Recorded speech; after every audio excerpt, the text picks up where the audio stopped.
Sometimes I'm referred to as an animation artist, which is fine, but it's like a lot of times I feel kind of like a carpetbagger when it comes to animation, like a newcomer, because honestly, even though I've designed for animation, I've done production design and character design for animation for like the last 20 years, I'm not a trained animator per se. I did the show Robot Monster.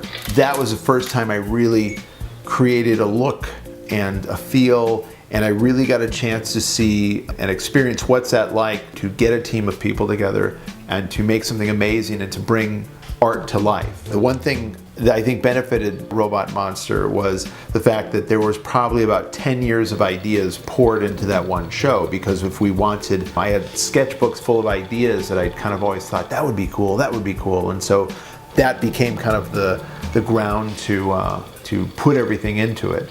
After that kind of introduction to animation, I wanted to go further with it, and so now I've been experimenting with stop motion animation. And I think the coolest thing to me is even though I'm kind of learning as I'm doing, which is kind of the way I've approached all of my art, all of my life, because I never went to art school, I have found that there's just a lot of pleasure in the same way I was talking about in sculpting, where you're taking something that's just an idea and making it real, is that when you're doing animation, it's the same thing. You're bringing art to life.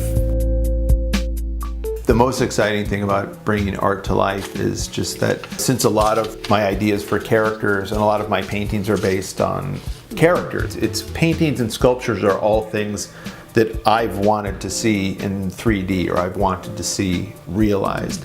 And so to then have that next step achieved where now I can take a robot sculpture or a character and actually have it walking around and talking and doing, that seems to be the next big step for me.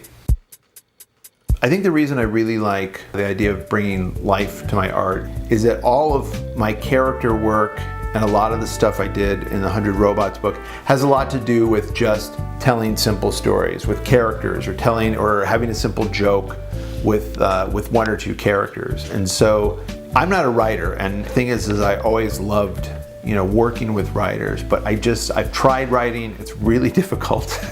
If I personally back away from the idea of writing and just get into storytelling, because one of the things you want to do is if somebody looks at a painting or a sculpture, at least have them come up with a narrative of, this is what I think that guy is, or this is what I think that character is doing, or that's how these people relate to each other. So with this, now I'm finally getting a chance to bring it to life. What are the jokes? What are the stories to tell with these characters? And I'm trying a lot of stuff right now without dialogue.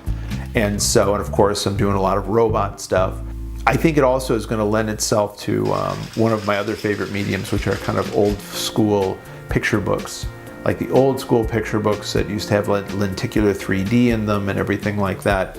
So I still think that I would love to try that sometime, is to make sets, sculpt characters, make those old school storybooks, or even like the old Viewmasters. Like the old Viewmasters were cool. Those were like sculpted and built. Those were models and characters.